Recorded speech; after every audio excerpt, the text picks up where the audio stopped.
Bonsoir à toutes et à tous, ravi de vous retrouver pour le magazine de la rédaction. 1 heure d'actualité, de décryptage et de reportage sur les temps forts de la semaine. On commence avec une immersion au plus près des combats dans la bande de Gaza.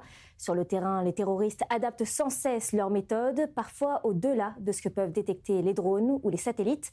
Tsahal a donc mis en place une nouvelle unité de combattants, les loups. En hébreu, les Zéhévim, ce sont majoritairement des soldats bédouins formés pour lire le terrain, repérer une texture qui a changé ou un détail qui cache un piège ou une présence ennemie. Leur rôle, avancer avant les troupes, identifier les zones piégées, signaler les embuscades et fournir un renseignement tactique immédiat, là où la technologie atteint ses limites. Regardez. Juillet 2024, au plus fort des combats à Shoujaïa, une force de parachutistes. Les combattants essuient un tir de missile anti-char et passent à l'attaque dans l'un des quartiers les plus denses de la bande de Gaza. Une cellule de terroristes à quelques mètres d'eux s'enfuit à pied.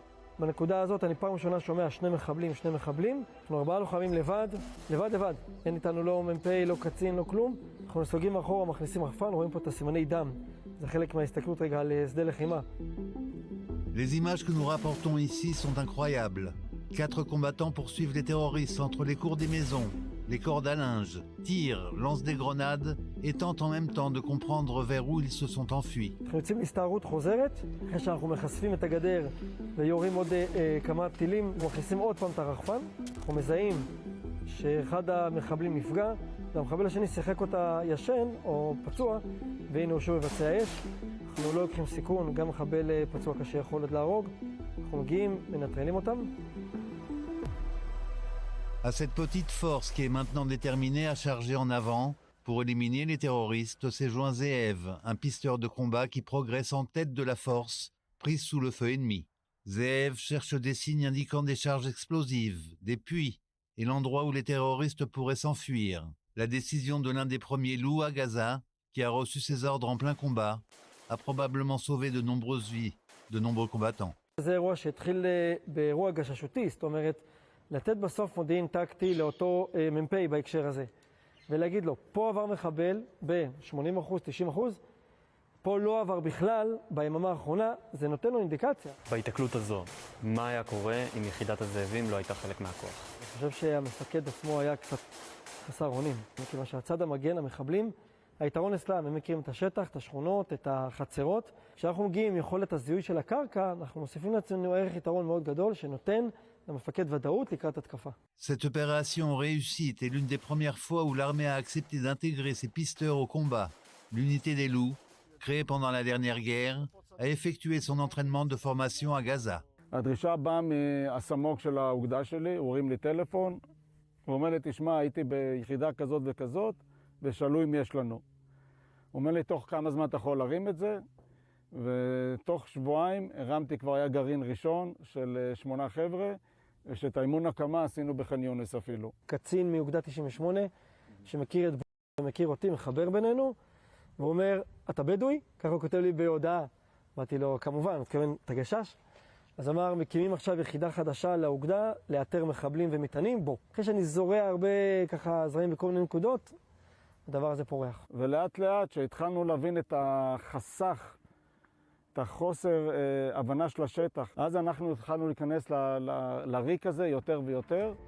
Durant les longs mois de combat, des combattants ont été tués chaque semaine par des charges explosives et des cellules de terroristes qui tendaient des embuscades. Ces derniers ont appris les méthodes d'assaut et ont dissimulé des charges plus profondément dans les murs, sous les carrelages et même au 3e étage des immeubles, avec une caméra de recul de voiture qui attendait les combattants sur le seuil de la porte. Les soldats aussi ont appris. Ils partaient au combat, connaissant les signes indicateurs pour les aider à éviter les dangers. Mais au milieu des montagnes de décombres, face à tant de signes suspects à chaque instant, l'armée prend enfin conscience qu'il faut un expert dont ce soit la mission, avec eux. התכלית של היחידה שלנו למעשה זה להיות ראשונים לפני המחנה, שמזהים את כל האיומים שיכולים לפגוע בחיילים בכוחותינו. זה יכול להיות מטענים, פירים, תת קרקע, הסלקת אמל"ח או מערבי ירי של מחבלים. אנחנו סוג של גלאים אנושיים שיודעים לזהות דברים שלוחם מן המניין לא יראה, כי הוא מחפש בעיקר אויב. והמטרה שלנו זה לזהות ולעצור מצב, ואם צריך לחסל את האיום. Nombreux sont ceux qui entendent cela et qui se prennent la tête dans les mains en se demandant comment on n'y a pas pensé avant. Comme beaucoup de développements durant la guerre, l'origine remonte au 7 octobre, comme par exemple dans l'une des rues adjacentes au poste de police de Sderot. אנחנו רואים גופות בכניסה למשטרה של השוטרים, אני רואה שהקומה השנייה חטפה RPG, אני מבין שהם מגיעים כלים כבדים, לידי אני רואה את הטנדר, אותו טויוטה עם הנשק מעל, אני פותח את הדלת ואני מחזיק בידיים את המפת פקודה של החמאס. זו המפה, יש פה תאריך, יש פה עזדין אל-קסאם, תאריך ההדפסה שלו, 6 לאוקטובר. אז אני ניגש למפקד תחנת המשטרה ואני אומר לו, יש לך פה 2 חוליות. הוא אומר לי, מה? כאילו, אתה רואה את המפה הזאת? הנה השבצק שלהם, הנה השיבוץ הקרבי, מי המפקד? כמה מחבלים יש איתו בחוליה, כולל מספרים שלהם והרס"פ שחותם על הנשקים. Sans le savoir, I adopte la vision des pisteurs de pointe, étant le seul à s'arrêter un instant pour regarder autour de lui et comprendre l'espace qui l'entoure. אחד הדברים שלמדתי באותו יום וגם לאורך כל המלחמה, זה היכולת להביא למפקד מודיעין חם מהשטח, מכתובות, מקריאה, מתחקור, מעקבה, מזווית מסוימת של חפץ, או אפילו לפני כמה זמן המחבלים עזבו את הבית הזה והשאירו את האבטיח או את הכוס קפה. אז כל דבר כזה הוא מספר לי לאן הלכו הכוחות, מה המצב שלהם, מי נגרר על השיחים או מי יצא מהשיחים. זה מודיעין טקטי. אתה רואה שיש פה התחתרות של המים? כן. האלף-בית הראשון זה לחפש שינוי גוון ושינוי טקסטורה. Et quand l'unité ne manœuvre pas à Gaza, au Liban ou lors d'opérations en Syrie, elle opère aux frontières pour localiser les trafiquants d'armes et parallèlement entraîne les générations futures de combattants qui pourraient très bientôt rejoindre le champ de bataille. קח אותי לתא שטח כזה, מה אתה מסתכל עליו שלוחם אחר לא? אני מרגיש את הרוח, אני מסתכל, אני מחפש משהו רמוס, זה כבר דברים שהם בילדין, אין לנו את הזמן. זאת אומרת שאם נם מאחוריי מפקץ או פלוגה או גדוד, אני לא יכול עכשיו כל 10 שניות לעצור. יש לנו עזרים איך להתקדם ולהתקדם יחסית מהר, ולתת אינפורמציה אמת בזמן אמת. זה הכי חשוב. À une époque où la technologie domine, où le renseignement arrive en quantité massive et où l'intelligence artificielle aide déjà les combattants sur le terrain, l'unité des loups insiste pour continuer à travailler très près du sol. הצבא מאבד קצת את הקשר עם הקרקע, עם האדמה, אנחנו נהיים יותר מדי רחפנים, לוויינים, פחות רפש, פחות בוץ, והאויב שלנו עדיין שם. החיבור לשטח עושה אותנו גם חיילים טובים יותר. בעצם זה שאני מגיע לשטח ואני כבר לא מפחד, אני מרגיש הרגשת ביטחון, זה עושה אותי בלחימה גם טיפה יותר טוב. טוב, אנחנו נמצאים עכשיו בכניסה לבית ספר. מצד שמאל חיכה לנו פח זבל, שבתוך הפח זבל היה מונח כלי מגור. ההרגשה כשברגע שמצאת מטען, ואתה יודע שעכשיו ברגע זה הצלת 5 חבר'ה, זה הסיפוק הכי גדול שיכול להיות בעולם. זה באמת משפטים גדולים, אבל מה שטוב לארץ ישראל, לעם ישראל, שם אנחנו נהיה.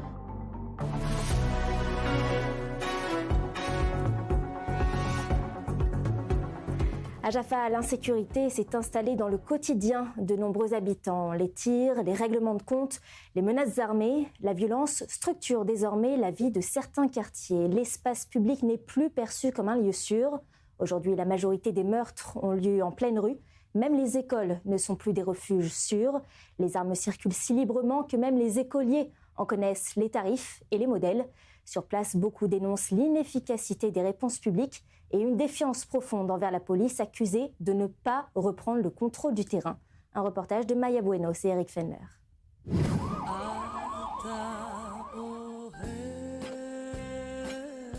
ראשון לדצמבר. יריות? כן, נראה לי ממש פה ברחוב. יום למחרת בבוקר היו יריות לפני 10 דקות. אני לא נושמת, אני מרפסת ושמעתי את זה כאילו זה ממש כאן בתוך הבית. יריות שאנחנו שומעים בלילה שהם נהיו כמו מנגינה.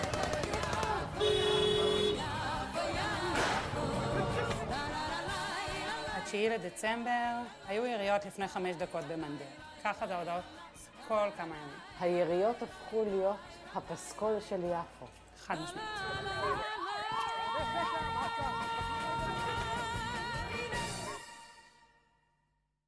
כן, זאת לא יפו ההיא ששרנו עליה. אלה בטח לא אותם הצלילים. יפו הפכה לזירת עימות בין ארגוני פשיעה והיא אינה מקרה בודד, כשמניין הנרצחים בחברה הערבית רק ממשיך לעלות. זה ברור כי זאת לא סטטיסטיקה, אלא מציאות מדממת של תושבי העיר והחברה כולה. בחברה הערבית באופן יומי, מהדרום עד הצפון, באופן יומי יש יריות. וזה רק, אפשר להגיד, זה השכבה הראשונה שאני מנסה לתאר את הפשיעה והאלימות בחברה הערבית. אלימות היא קיימת בכל החברות, והיא לא נחלת המזרח או המערב. בכל חברה יש אלימות. מה שאנחנו מדברים עליו בחברה הערבית זה פשיעה מאורגנת. אנחנו רואים סוג של שיא שכל הזמן הוא בעלייה. עכשיו אנחנו עם עוד רצח במגזר הערבי. נדמה שנתוני הפשיעה הולכים ומתגברים. האלימות בחברה הערבית ממשיכה להשתולל. הסוגיה של פשיעה ואלימות היא סוגיה פוליטית, חברתית, כלכלית. אי אפשר לנער ממנה או להסיר ממנה שום אספקט מהאספקטים שהזכרתי. ארגוני הפשיעה נמצאים בכל מעגלי החיים. הם משתלטים על עסקים בפרוטקשן והלבנת הון, נשק נגיש וזמין לכולם. ילדים בבית ספר יודעים מה המחירון מצד אחד ויודעים גם איך להביא את הנשק. ילד בית ספר במגזר הערבי יודע כמה אקדח עולה?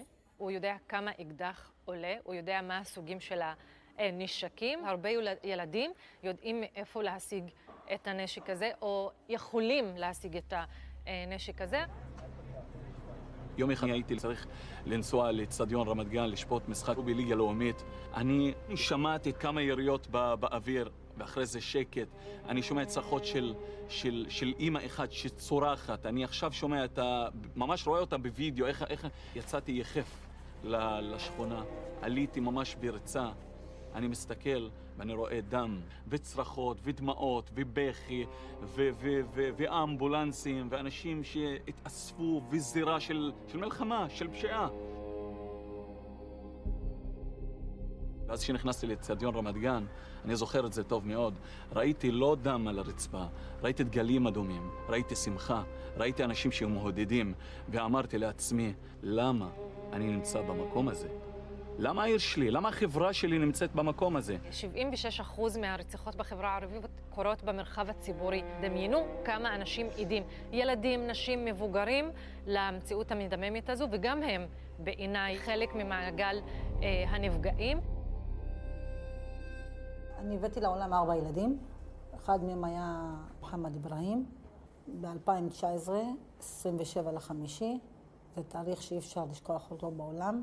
הוא עמד כמו כל בן אדם נורמטיבי על צומת ביפו, עם קסדה, לפני מעבר חצייה, כי הוא תרבותי, וחיכה לאור ירוק שייסע. בתקה הזאת הגיעו 2, שאחד מהם אין לו רישיון. והיה להם איזה סכסוך עם אנשים מיפו, ועלו עליו ברכב, ממש. העיפו אותו, והוא על המקום נפטר. אני לא ידעתי, באו ואמרו לי, קיוויתי שאני אראה אותו, קיוויתי שאני אדבר איתו. לא הצלחתי. כבר הלך לעולמו. במגזר מתקשרים, אומרים לך, אין לכם על מה להצטער. זה טעות בזיהוי, זה לא שרשרת של נקמה או משהו, זה בסדר. הכל בסדר, זה טעות בזיהוי. בכלא נמצא מישהו שלא היה בזירת הפשע. אנחנו ביפו מרגישים שהמשטרה לא באה איתנו, היא באה נגדנו. אני רוצה מישהי שפגע בבן שלי, ייכנס לכלא. למה? כי צריך לקח. חייבים ללמוד לקח. אנחנו לא בג'ונגל. לכל אחד יש לו זכות לחיות, ורק אלוהים יכול לקחת את הנשמות. נקלענו למקום שאנחנו כבר מדברים על הנרצחים שלנו במספרים, לא בשמות. אנחנו באנו להשמיע את הקול הזה לחברה היהודית. והמטרה שלנו היא לבוא ושיקשיבו לנו, ישמעו, כי אנחנו מאמינים שאנחנו ביחד יכולים לעשות את השינוי הזה. פעם רוב הנרצחים היו כאילו מוגדרים כארגוני פשיעה.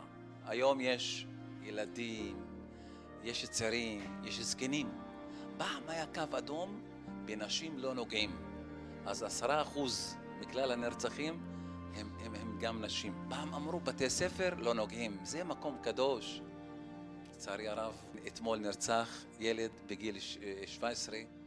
פעם חשבתי, אני גם כאימא, שהמקום הכי בטוח לילד שלי הוא הבית ספר, אז הבית ספר היום הוא לא המקום הכי בטוח. כי ילד רצח ילד בתוך בית ספר. כל האימהות הערביות, אנחנו מרגישות בתחרות כהורים על הילדים שלנו מול הפשיעה המאורגנת. לא כי אני לא יודעת לגדל את הילד שלי. את יכולה לגדל את הילד שלך, אבל הוא לא יחזור אלייך. כל הסביבה אומרת לו, רק החזק שורד, ואין שלטון חוק. יש שלטון של החזקים ושל הפושעים. והם התבססו גם ביפו. נכון, זאת לא תהיה הפעם הראשונה בהיסטוריה ששמה נקשר בפשיעה, אבל המציאות הנוכחית הפכה אותה לשטח הפקר. הגענו ליפו כי יש כאן הזדמנות לחיות חיים משותפים ביחד. יש כאן עיר מעורבת במרכז הארץ. יש כאן חיים מדהימים וקהילה מדהימה. אבל איכשהו שהחושך יורדנו יפו, אז הנשקים נשלפים. ואם זה היה קורה בדיזנגוף, אז הכל היה עוצר מלכת. וברגע שזה קורה ביפו? זה נורמלי, ככה נראים החיים ביפו. עכשיו, זה באמת לא. אני חושבת גם כי אני מבינה שזה לא נורמלי. לפני כמה שבועות, רימון התפוצץ בניין סמוך לידינו. ואני שואלת, אם היה קורה משהו למישהו מהילדים שלי, איך הייתי חיה עם זה? אחד הדיונים הכי סוערים בקבוצה שלה מאוד ביפו. מה הפתרון לבעיית הפשיעה? ברור לנו ששיטור ושיטור יתר ברחובות זה לא הפתרון. אבל נדרשת פה עבודה קהילתית עמוקה על כל הקהילות ביפו. אחד, לחבר, ודבר שני, להוקיע את הפשיעה מכאן. אני באמת חושבת אבל שצריך להיכנס לעומק של הבעיה, וזה משהו שלא עושים פה מספיק. אני מזכירה לכולם שהיה פשיעה בחברה היהודית בשנות ה-80, 90 ותחילת ה-2000, ובמדינת ישראל ב-2005, שרון היה ראש הממשלה, החליט למגר את הפשיעה המאורגנת במדינת ישראל. היה החלטת ממשלה, היה שילוב של כל הכוחות, והצליחו. ואולי צריך להגיד את המובן מאליו. הפשיעה הערבית היא לא גזרה משמיים, והיא גם לא מתחוללת בחצר האחורית. היא משפיעה על כל אחד מאיתנו. ועל כן נשאלת השאלה, האם נעשה מספיק כדי למגר אותה? הדבר הכי קשה והכי מטריד, ארגוני פשיעה אלה חותרים מתחת לשלטון החוק. יש מישהו שולט שם. זה פגיעה בדמוקרטיה. לפני שנתיים היה בחירות לרשות המקומית. מועמדים נרצחו, ירו אחרי זה על אנשים וחברי מועצה וראשי רשויות. נשים כמעט לא היו בתמונה של השלטון המקומי, וצעירים עשו נסיגה. זה פגיעה בהליכים של שינוי בתוך החברה הערבית. מה תעני למי שיבוא ויגיד, זה עניין תרבותי אצלם? בשנה שעברה בדקתי מה מספר הרציחות בירדן, ושם יש כמעט 13 מיליון אזרחים. בשנת 2024, 86 רציחות. אנחנו 2 מיליון אזרחים ערבים. אם אני מחלקת את זה ל100,000, אז לכל 100,000 אזרח ירדני היה כמעט פחות ממקרה. במדינת ישראל, בחברה הערבית, לכל 100,000 אזרחים היה כמעט 11 רציחות. מאחורי המספרים הללו יש אין ספור שמות וסיפורים, אבל רבים מהם פחדו להתייצב בפני המצלמות שלנו. ישראל, שנת 2026. פנו אליי כמה אנשים ואמרו לי שאני צריכה אומץ כדי להתראיין. אני פשוט באמת חושבת שזה עניין של כולם, זה באמת לא רק עניין שלי. אני לא חושבת שיש תושב יפו, ולא משנה מה דתו, שלא מפחד מהפשיעה ביפו, שהיא לא מפריעה לו. החברה הערבית היא מושתקת, היא מפחדת. תוך הסלון של הבית, האנשים לא מזכירים את השמות של ארגוני פשיעה, כי הם מפחדים. מה קרה לאנשים שכן הזכירו? הם שילמו דמי כבוד, כי הדבר הזה הגיע לאותו בן אדם. זה מישהו ירים לך טלפון, את אמרת XYZ, אז את משלמת. אישה ישבה לעשות פן, תספורת, לא משנה, נשים פותחות שיח בתוך אותה מספרה, ומישהי אמרה משהו, היומיים הבן זוג שלה מקבל טלפון, אני כך וכך, אתה תשלם לי 40,000 שקל, כי אשתך, כדי שאשתך תלמד לסגור את הפה. צריך שיהיה שינוי מדיניות. בגלל זה אנחנו באנו ואומרים לחברה היהודית, בואו תהיו לצידנו, תדעו מה אנחנו עוברים. במסורת היהודית יש סיפור מפורסם שפעם אנשים הפליגו בספינה, ואז ראו אחד האנשים בספינה מתחיל לקדוח חור בספינה. מיד כולם באו ואמרו לו, מה אתה עושה? אז הוא אמר, אתם דואגים, זה חור מתחת המקום שלי. אמרו לו, אם יעלו המים, נדבק כולנו. אני אומר את זה, דיברתם פה על הרבה ביחד. אין דבר כזה במובן הזה חברה יהודית ערבית. אם המים יעלו במקום אחד, כולנו נטבע, אנחנו במובן הזה, במובן האזרחי, כולנו באותה ספינה וכולנו אותו בית, ולכן יש לנו אחריות, כל אחד, בוודאי באזורים שלנו, לעשות יותר.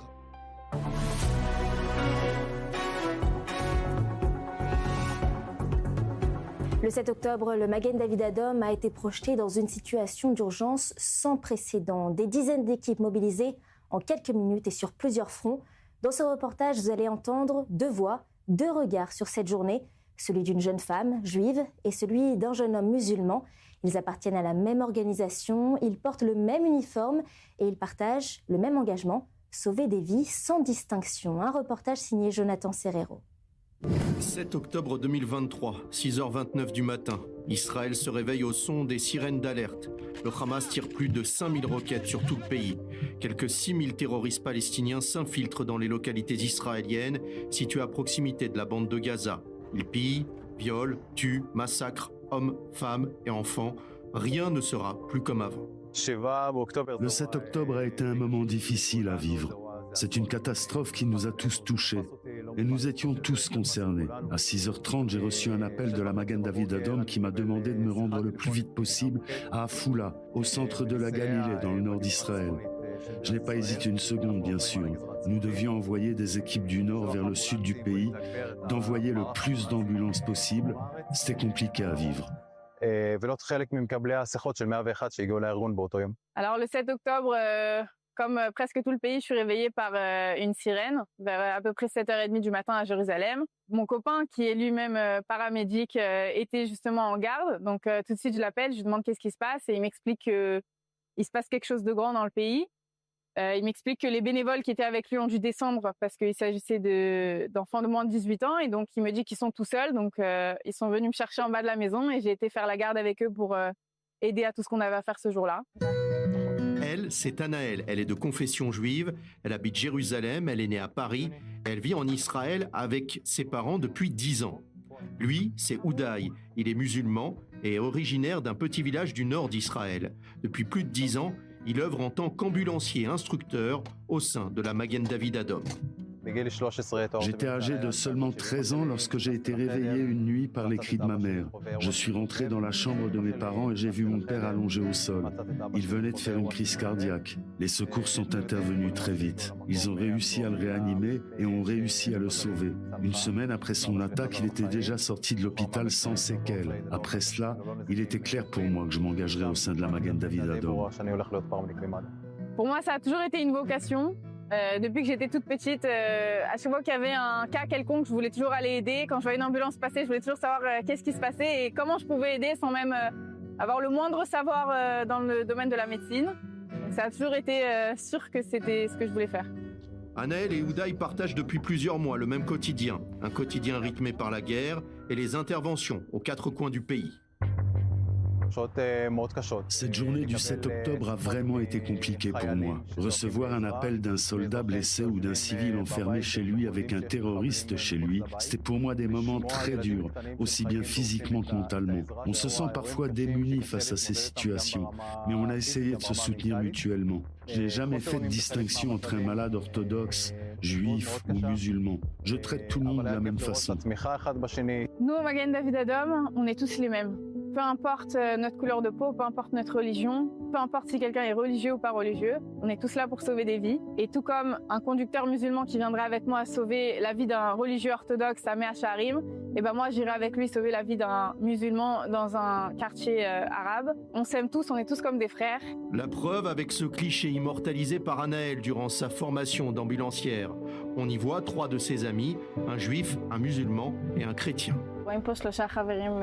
Il s'agit de 3 amis qui partageaient le même cours d'ambulancier que moi et ils étaient les meilleurs amis du monde. Ils se revoient en dehors de leurs heures de travail au sein de la Magen David Adom. À travers cette photo, on s'aperçoit qu'il n'est pas question de religion ou de couleur de peau au sein de notre organisation. Nous sommes tous des amis ici. Il n'y a pas de différence. Une collaboration de tous les instants qui balaie d'un revers de main toutes les accusations d'État apartheid proférées par les sympathisants de la cause palestinienne contre Israël. Qu'on soit juif ou musulman, on fait tous la même chose. Nos collègues musulmans, ils ont été eux-mêmes extrêmement choqués de ce qui s'est passé le 7 octobre. Ils nous ont aidés. Eux aussi, ils ont travaillé le 7 octobre. Ils se sont levés à la même heure que nous pour aller aider à sauver des vies. Donc non, au contraire, on a même eu leur soutien, eux-mêmes étaient sous le choc et eux-mêmes ont voulu faire leur maximum pour donner en fait à tout le monde, on est tous pareils. Lorsque j'entends dans les journaux que l'on accuse Israël d'État apartheid, cela me fait doucement rire. Je pense que les gens qui profèrent ce genre d'accusations ne connaissent pas notre pays ou n'ont jamais mis les pieds en Israël. Ici, nous vivons tous ensemble. Nous partageons le même quotidien. Les Juifs prennent soin de ma famille et réciproquement. Je bénéficie des mêmes droits que les Juifs. Je me sens traité à égalité totale. Anaël, Oudaï et les 39 200 volontaires employés de la Magen David Adom incarnent la plus belle image de la mosaïque d'Israël, celle de la coexistence pacifique entre juifs, musulmans et chrétiens, unis pour un seul but, sauver des vies.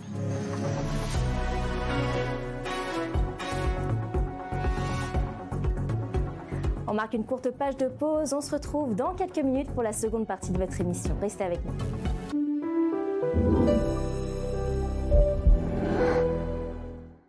Vous vous souvenez de cette époque? On entendait ça quand on allait sur Internet. On mettait 1 heure pour écrire un texto. Les téléphones à clapet étaient cool. Et on découvrait les forfaits illimités. Jusqu'à aujourd'hui, où on stream, on fait des stories, des tutos, des vocaux, des visios. Mais tout ça pour dire les mêmes choses. On en a vécu des choses ensemble depuis près de 40 ans. Chez SFR, on s'engage chaque jour pour nos 25 millions de clients. SFR, on s'engage pour vous. Danse, musique et magie vous plongent dans l'histoire de Jérusalem. This is Jérusalem, une comédie musicale inoubliable où le passé et le présent se rencontrent. Bienvenue au cœur de la ville la plus convoitée au monde. This is Jérusalem, une expérience unique seulement au Kikara Musica. Réservez vos places dès maintenant sur thisisjerusalem.co.il. Israël Bonds soutient Israël depuis 1951, lorsque la guerre contre le Hamas a éclaté. Les Israël Bonds ont répondu à l'appel, prouvant qu'ils sont beaucoup plus qu'un investissement. Ils sont un soutien essentiel. Les Israël Bonds sont des obligations émises par l'État d'Israël. En choisissant de souscrire à des Israël Bonds, vous investissez directement dans l'État d'Israël. Un soutien concret pour l'avenir d'Israël. C'est le moment. Bâtissons l'avenir ensemble. Certains achètent un bien, nous détectons les opportunités. David Jamy Group, l'expérience au service de ceux qui veulent investir autrement. Aujourd'hui, Dubaï explose. Croissance exceptionnelle, fiscalité avantageuse, sécurité incomparable et une rentabilité unique au monde. Entourés des meilleurs experts, nous chassons sur place et à vos côtés les opportunités les plus prometteuses. À Dubaï, mais aussi à Miami, Tel Aviv et Paris. Vous voulez investir intelligemment? Sécuriser votre avenir dans les plus belles villes du monde? David Jamy Group, Real Estate Opportunities. Vous vivez en Israël ou préparez votre alia? Félicitations! Vous avez un téléphone? Parfait!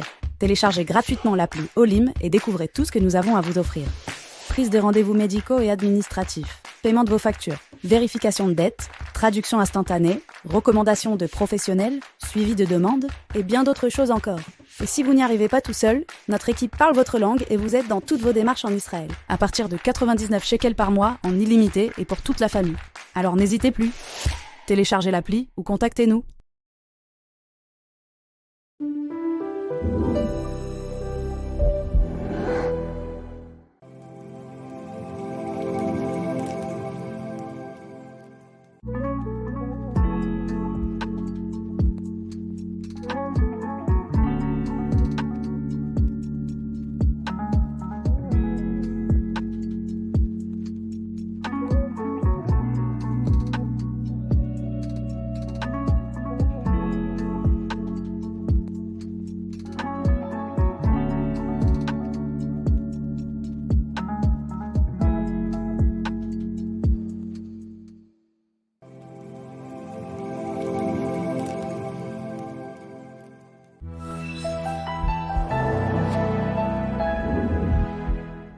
Jourdain à la mer, un État juif, un État arabe ou les deux? Ça se débat.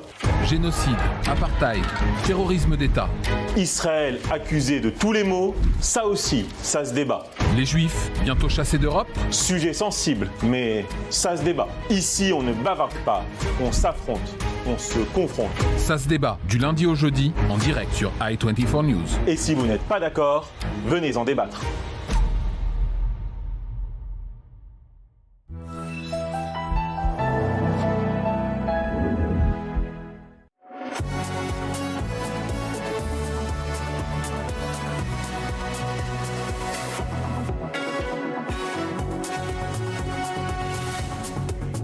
partie de votre émission. Merci d'être resté avec nous. La Russie avance au Moyen-Orient avec une stratégie à plusieurs niveaux. Parmi les dossiers les plus sensibles, celui de la relation entre Moscou et Téhéran. Un partenariat qui ne se résume pas à une simple alliance de circonstances. Sur le plan géostratégique, les deux pays partagent des intérêts communs, notamment dans leur opposition aux États-Unis et à l'influence occidentale dans la région. Mais cette proximité n'efface pas les lignes de fracture. Russes et Iraniens restent des concurrents directs sur le terrain économique notamment. Un sujet de Mathieu Linding. Ils s'affichent comme des alliés incontournables face à l'Occident. Moscou et Téhéran partagent la même rhétorique anti-américaine, dénoncent les sanctions et coordonnent leur position diplomatique. Pourtant, derrière l'image d'un front commun, la relation russo-iranienne reste profondément asymétrique et méfiante. La méfiance est d'abord historique. Au XIXe siècle, l'Empire russe grignote des territoires persans dans le Caucase.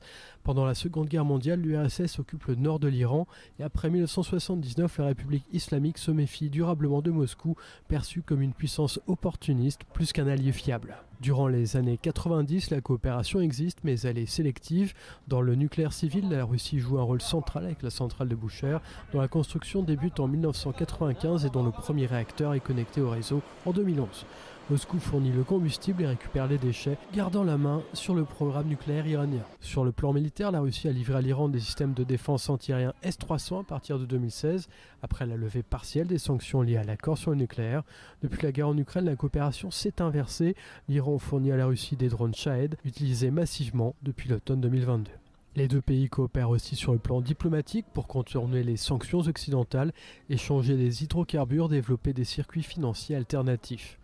Mais les divergences sont profondes. La Russie est un concurrent énergétique direct de l'Iran sur les marchés asiatiques. Au temps de la Syrie de Bachar al-Assad, Moscou voulait stabiliser l'État et préserver ses bases militaires, tandis que Téhéran cherchait à étendre son influence idéologique et militaire. Enfin, la Russie a toujours été hostile à un Iran doté de l'arme nucléaire, par crainte d'un déséquilibre régional incontrôlable. Une question centrale se pose alors, la Russie traite-t-elle l'Iran comme un véritable allié ou comme un levier tactique utile mais interchangeable ?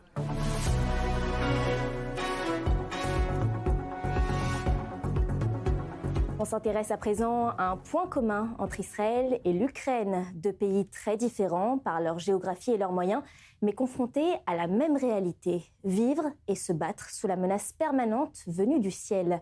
Qu'il s'agisse de missiles ou de drones, dans les deux cas, les attaques aériennes sont devenues un élément central de la guerre.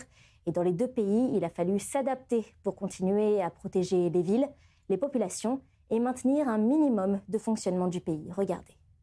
Missiles, roquettes, drones. Depuis plusieurs années, Israël et l'Ukraine vivent sous une menace aérienne quasi permanente.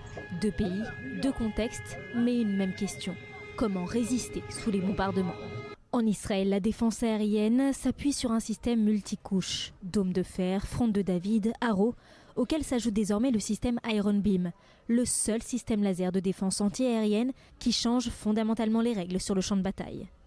Mais l'interception n'est qu'une partie du dispositif. Deux autres lignes de défense se sont révélées décisives au fil du temps. Tout d'abord, la défense offensive. En d'autres termes, des frappes préemptives visant à dégrader la capacité offensive des organisations terroristes. Ensuite, la défense passive, qui comprend les sirènes d'alerte, la construction d'abris et la discipline de la population. En Ukraine, le défi est tout autre. Le pays n'avait pas anticipé une campagne aérienne longue et intense. Puis, sous la pression, la défense a évolué, avec notamment l'arrivée des batteries patriotes. Dans le même temps, la protection des civils s'organise avec des abris et des alertes numériques géolocalisées. Les deux pays ont fait face ensuite à des attaques de plus en plus complexes et nombreuses.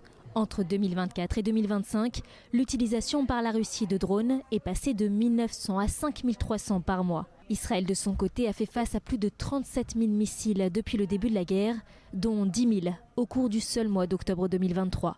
Problème, intercepter coûte cher et les attaques sont faciles à renouveler. Israël et l'Ukraine ont donc adapté leurs priorités. Les deux pays n'ont pas le même système, mais ils partagent une même logique. Tenir dans le temps, en d'autres termes, l'endurance.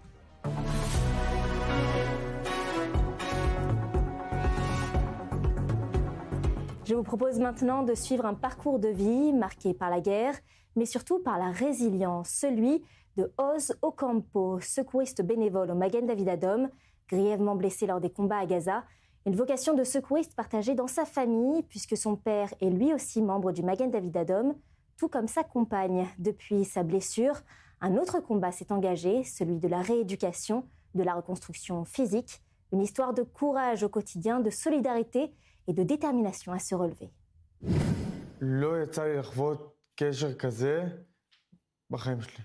כשהייתי מאושפז, כשהייתי במצב שבאמת לא טוב, לא חשבתי שאני אצליח בחיים שלי ליצור קשר כזה. שלום, אדריאן? כן. אבא של עוז. שלום, מדבר יאיר. אני מצבא הגנה לישראל. מה זה מצבא הגנה לישראל? מה קרה? קרה משהו? אני התקשרתי לעדכן אותך, אדריאן. כן. שעוז נפצע באורח קשה. הוא כרגע מפונה לבית החולים סורוקה ומוענק לו טיפול רפואי. סיימו את הקורס מפקדים שבוע לפני הטקס, הכניסו אותם לעזה. בעצם הם נכנסו לבית שהיה שם מטען של משהו כמו 100 קילו מטען. תצפיתן ראה אותם, נכנסו לתוך הבית ופשוט פוצצו את המטען ברגע שכל הצוות היה בתוך הבית. עוז חשבו שהוא מת, אחד מההרוגים, אז בכלל לא התייחסו אליו. מי שהתייחס אליו זה אח מאיכילוב במילואים. הוא ראה את עוז, נושם נשימות כאלה, נשימה אגונלית, ומיד אחרי זה מפרקס, הוא משך אותו וקרא לכולם שיש פה אחד חי.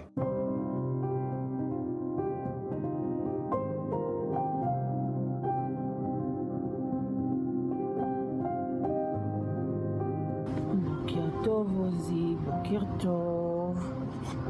זמן לקום בבוקר, אנחנו במקום בטוח, אנחנו בסורוקה, בישראל.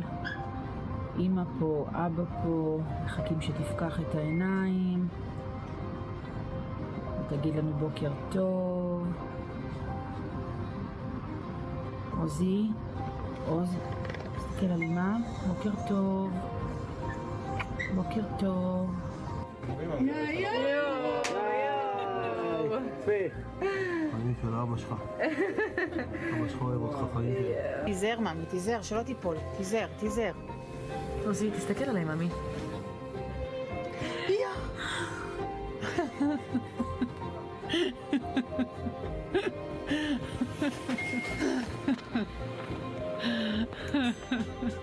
יאללה, יאללה, ילד, איזה פריצת דרך היום, איזה פריצת דרך.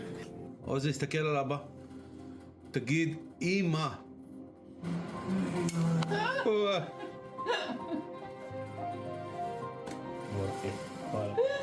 זו פגיעה מוחית מאוד מאוד מאוד קשה. 90% לא שורדים. יש לי הרבה מאוד קרעים במוח, בעצבים במוח. אני לא ידעתי מה אני עושה, איפה אני... כאילו הגוף ער, המוח לא עובד. לא נתנו לו סיכוי לא לחיות, ובטח אם לחיות, אז להיות ברמת נכות כזאת שהוא לא יכול לשבת פה. זה היה בערך חודשיים וחצי אחרי הפגיעה, שהייתי ככה. אני זוכר את הנקודה הספציפית, הייתי בדרך כלל מעליות בבניין של השיקום, יצאתי מהמחלקה שלי, ואני מרגיש בום. אני מרגיש כאילו התעוררתי משינה עמוקה, אני מרגיש שכל המודעות נחתה לרצפה. מה שעזר לו זה בעצם הזיקה שלו הכל כך עמוקה למד"א, כי הרבה מהזיכרון שנשאר לו הוא סובב סביב מד"א. וזה היה בעצם הטריגר שהביא אותו קדימה לעבוד ולעשות, וזה בהחלט נתח מאוד מאוד מאוד משמעותי וחשוב בחזרה שלו לחיים.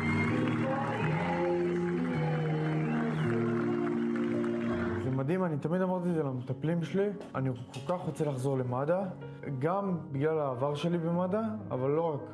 אני רוצה לשנות פאזה, לעבור מהצד המטופל לצד המטפל. על זה נלחמת, אבל זה אתה עובד קשה. כדי לשנות את הפאזה הזאת שלך כלפי עצמך, של מה אתה מרגיש בעולם הזה. מד"א התחיל בגיל 15 בקורס, התחלתי להתנדב בגיל 16. לא רציתי לעזוב את זה מאז. אנחנו משפחת מד"א, כמו שאתם רואים. כולנו התחלנו מהתנדבות במד"א, כולל אשתי. שם הכרתי אותה אגב. ברגע שהוא הגיע למקרה הראשון, זה כבר תפס הקליק הזה, ונהיה חולה מד"א, הדביק את אח שלו. אתה חלק מצוות שאחראי להציל חיים של בן אדם. מתי בחיים שלך אתה יכול להגיד לבן 16, שמע, אתה יצאת החיים עכשיו. אני ועוז מכירים מגיל 15 במד"א. בהתחלה לא אהבנו אחד את השנייה בכלל. לא הסתדרנו, לא כלום. לא. ויום אחד נפגשנו אצלי בבית ודיברנו, וממש יומיים אחרי זה הוא שלח לי הודעה שיש דיבור על כניסה לעזה. ואז חברה שלי שלחה לי הודעה, איך את? אמרתי, אני טוב. היא עושה לי, אני באמת שאת לא יודעת כלום. פתאום אני רואה אותו על מיטה, עם טיטול, מחובר כאילו לטובוס, למכשירים, והייתי בהלם. ומאז הבטחתי לעצמי שאין מצב שהוא נשאר ככה. ואני אעשה את המקסימום שאני יכולה בתור חברה בשביל לעזור לו. בין האפל הנסתר, בעולמנו המר. הדבר שאני הכי אוהבת בעוז זה האופי שלו, שהוא לא מוותר. הנחישות והאמפתיה שלו כלפי אחרים. זה ממש לא הרתיע אותי, עצם זה שעוז נפצע והיה במצב כל כך קשה. אני חושבת שלהפך, זה בסדר, אף אחד לא מושלם. פה מצאתי רגש, להתחיל להרגיש רגשות. נקודה שנהיינו ביחד. אני מבחינתי קיבלתי את הכי גבוה שאני רוצה. באמת, הכי גבוה. פשוט הכי מושלם והכי טוב כשהייתי מאושפז, כשהייתי במצב שבאמת לא טוב, לא חשבתי שאני אצליח בחיים שלי ליצור קשר כזה, אבל הנה, העולם נהיה בהיר יותר ביום אחד. כמו מכיר בצבא מספר ברזל, שהוא צמוד אליך, שאתה לא עוזב אותו והוא לידך כל הזמן, 24/7, זה מה שאני מרגיש. זה מה שאני מרגיש, כאילו מצאתי את המספר ברזל שלי באזרחות, בחיים האמיתיים.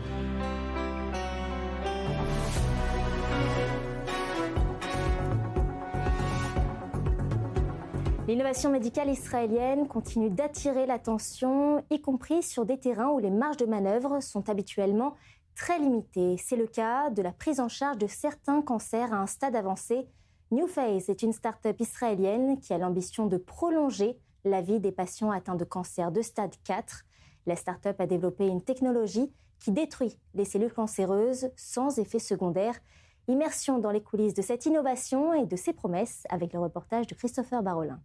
20 millions, c'est le nombre de nouveaux cas de cancer détectés en 2022. Des chiffres en hausse par rapport aux années précédentes. Et selon les chercheurs, 90% des décès sont liés à des métastases. Ces bouts de tumeurs qui ont quitté la tumeur principale et qui touchent d'autres organes. Ici en Israël, une start-up israélienne tente de trouver une solution à ce problème et de prolonger la vie des patients concernés. C'est NewPhase. Laissez-moi vous emmener dans leur bureau. Hi Christopher. C'est ici à Petar Tikva que NewPhase, créé en 2013, s'est spécialisé dans les technologies de traitement du cancer métastatique. Au cœur de l'innovation, des nanoparticules administrées aux patients. L'idée sur laquelle la compagnie a été créée, c'est de prolonger la vie des patients sans effet secondaire. Pour cela, nous avons découvert que si vous pouviez fabriquer des nanoparticules dont on pourrait contrôler la température à l'intérieur du corps, on pouvait détruire les tumeurs et les métastases dans le tissu profond. À l'intérieur de cette fiole se trouvent les fameuses nanoparticules en question. À l'intérieur de ces nanoparticules, de l'oxyde de fer. C'est ce qui fait que quand un aimant est placé à proximité, le liquide et les nanoparticules suivent les mouvements de cet aimant en question. Et cette idée de créer des nanoparticules est née de l'histoire personnelle de l'un des cofondateurs de NewPhase. C'est l'histoire de mon cofondateur. Sa maman avait un cancer il y a longtemps. Elle n'a pas survécu. Son cas a conduit à l'idée d'introduire un nouveau traitement pour prolonger la vie des patients atteints d'un cancer de stade 4. C'est l'histoire personnelle derrière la naissance de cette compagnie. Alors pour comprendre comment cette technologie fonctionne, allons là où les essais cliniques se déroulent, au centre médical Rabin, l'hôpital Bellinson de Petar Tikva. 27 patients suivent actuellement ces essais dans cette salle dédiée à NewPhase. Ces nanoparticules sont administrées à ces patients tout simplement grâce à des perfusions. Si vous regardez des vaisseaux sanguins normaux et les comparez à ceux d'une tumeur, ils sont totalement différents. Dans la tumeur, c'est complètement détruit. Il y a des pores, de véritables trous. Donc les nanoparticules arrivent à l'intérieur. C'est un concept assez simple. Les nanoparticules ont tendance à se concentrer dans les tumeurs. Ça, c'est une réalité connue dans la littérature scientifique. C'est grâce à la configuration des cellules cancéreuses par rapport aux cellules classiques. Une fois les nanoparticules dans ces cellules cancéreuses, c'est sur ce lit que tout se passe. Donc vous vous allongez ici sur ce lit. Ça marche comme n'importe quelle machine IRM, n'importe quel scanner. Il y a une bobine ici qui chauffe et qui émet un champ magnétique sur la zone thoracique du patient. Après avoir ciblé la zone visée, qui en général est vraiment le torse du patient, on lance le champ magnétique. Après 10-15 minutes, le traitement est fini, le patient sort et peut partir. Pouvez-vous m'expliquer comment le champ magnétique fonctionne ici ? C'est assez similaire au processus d'induction dans une cuisine. Là aussi, il y a un champ magnétique comme sur un four à induction. Ça chauffe la partie métallique qui est à l'intérieur des nanoparticules. Donc on a des nanoparticules qui sont à l'intérieur du patient. Elles sont déjà sur les tumeurs et le champ magnétique chauffe ces nanoparticules qui détruisent ainsi les cellules cancéreuses. Mais alors comment expliquer que seules les cellules cancéreuses sont détruites par ce phénomène? Eh bien, tout est une question de résistance des cellules saines par rapport à celle de la tumeur. D'abord, il faut comprendre que les cellules cancéreuses sont fragiles par rapport à des cellules saines.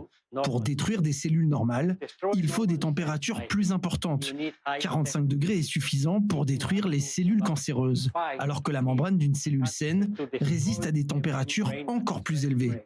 Et c'est cette différence qui nous permet de détruire les cellules cancéreuses tout en protégeant les cellules saines. Autre élément important, les cellules saines résistent à des températures bien plus élevées que les cellules cancéreuses. Avec cette technologie, NewPhase ne prétend pas guérir ces cancers, mais plutôt prolonger la vie des patients. Notre technologie ne présente aucun effet secondaire, donc on peut renouveler le traitement. On a un cas ici en Israël où un patient a été traité 7 fois sur plusieurs mois. Donc c'est l'idée de prolonger la vie avec des traitements répétés. A-t-on une estimation de la durée de vie supplémentaire que ce traitement pourrait offrir ou il est encore trop tôt pour le dire? C'est difficile à dire, mais il faut se rappeler que tous les patients concernés ont déjà épuisé toutes les autres options. L'objectif avec ce traitement, c'est vraiment de prolonger la vie sans effet secondaire et surtout d'améliorer considérablement leur qualité de vie. Bien plus que ce que permettent aujourd'hui la radiothérapie, la chimiothérapie et les traitements classiques. Aujourd'hui, 27 patients suivent les essais cliniques à Petah Tikva. Pour un développement à grande échelle, NewPhase espère passer par les États-Unis. La FDA, l'agence américaine du médicament, regarde avec attention ce qu'accomplit cette équipe israélienne.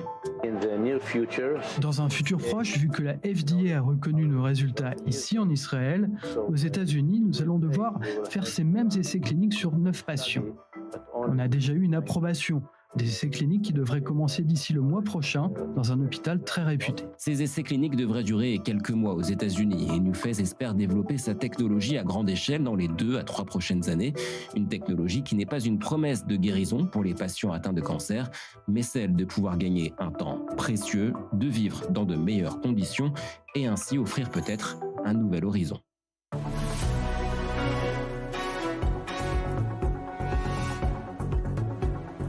Faut-il interdire TikTok, Instagram ou Facebook aux moins de 15 ans? La question s'impose aujourd'hui dans le débat public à mesure que de plus en plus de pays envisagent ou mettent en place des restrictions d'accès aux réseaux sociaux pour les mineurs.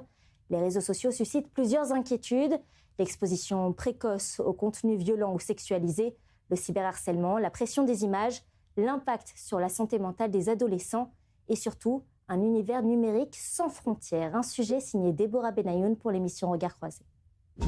Dans la nuit du 26 au 27 janvier dernier, l'Assemblée nationale française approuve en première lecture la proposition de loi interdisant les réseaux sociaux aux moins de 15 ans. Une étape qualifiée de majeure pour le président Emmanuel Macron. Interdire les réseaux sociaux aux moins de 15 ans, c'est ce que préconisent les scientifiques et c'est ce que demandent massivement les Français. Parce que le cerveau de nos enfants n'est pas à vendre, ni aux plateformes américaines, ni aux réseaux chinois. Parce que leurs rêves ne sauraient être dictés par les algorithmes. Le texte proscrit également l'utilisation des téléphones mobiles par les adolescents au lycée. Dans le détail, le texte prévoit que l'accès à un service de réseau social en ligne fourni par une plateforme en ligne est interdit aux mineurs de moins de 15 ans. Certaines plateformes éducatives et des messageries comme WhatsApp ne devraient pas être concernées par l'interdiction. Pour pouvoir appliquer cette mesure, les plateformes devront mettre en place un système de vérification d'âge aligné avec le droit européen. Dans le cas contraire, elles risqueraient des sanctions financières pouvant aller jusqu'à 6% de leur chiffre d'affaires mondial. Mais pour le moment, ni les réseaux sociaux concernés, ni les modalités de vérification d'âge n'ont été clairement définies. Les autorités poussent pour une mise en application dès la rentrée scolaire 2026. Pour le gouvernement et le chef de l'État, il s'agit avant tout de protéger la santé des adolescents.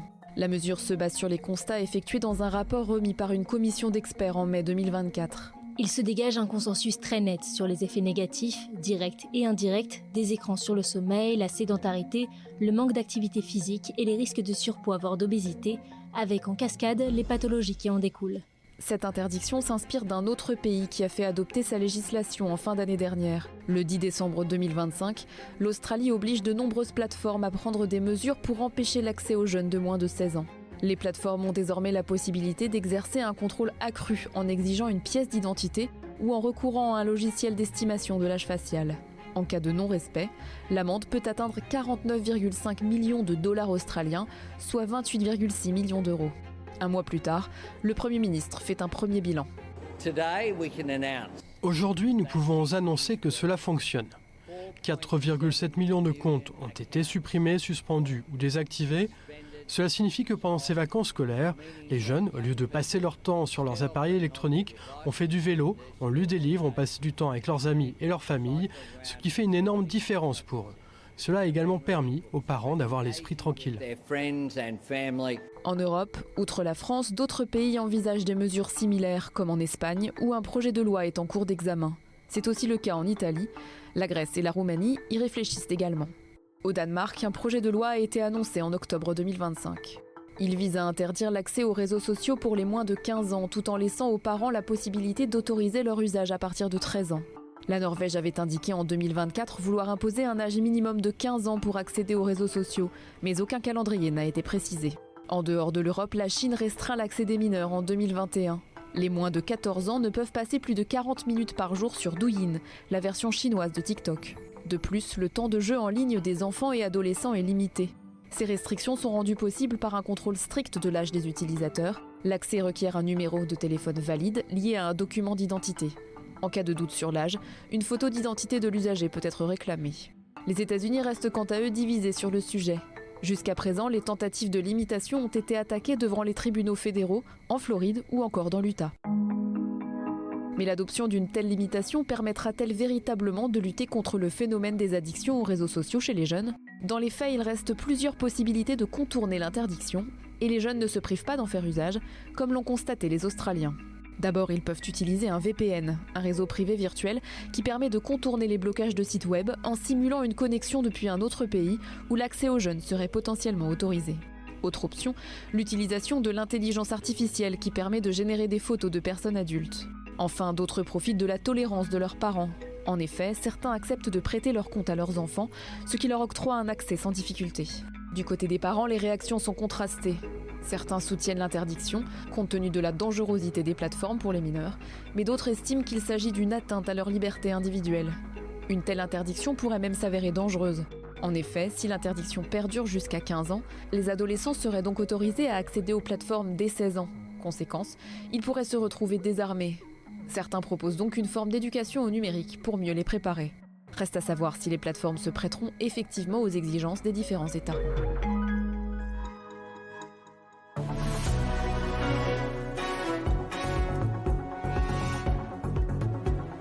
On termine avec l'une des success stories les plus marquantes de l'histoire du jeu vidéo. En un peu plus de 30 ans, plus de 600 millions de consoles PlayStation ont été vendues dans le monde.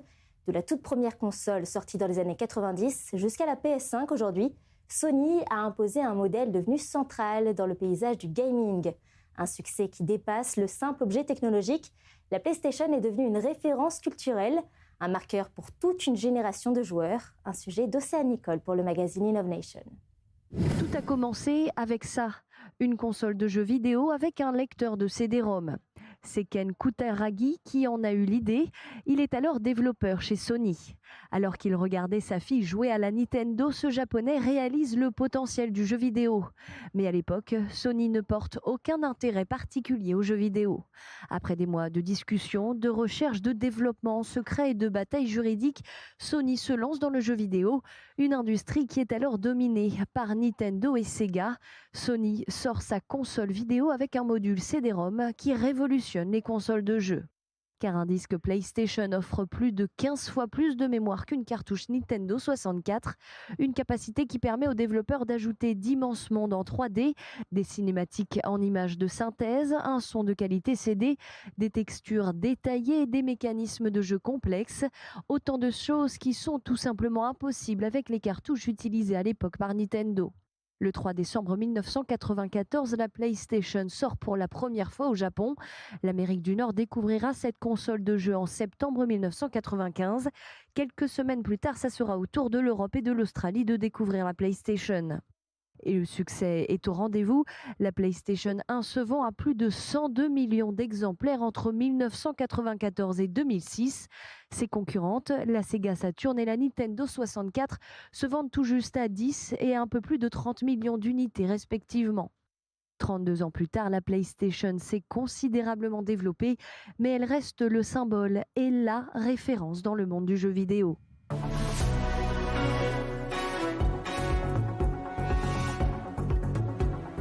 C'est la fin de ce numéro du magazine de la rédaction. Merci de l'avoir suivi. L'information continue sur notre antenne, notre site internet et nos réseaux sociaux. Rendez-vous la semaine prochaine, même jour, même heure pour un nouveau numéro.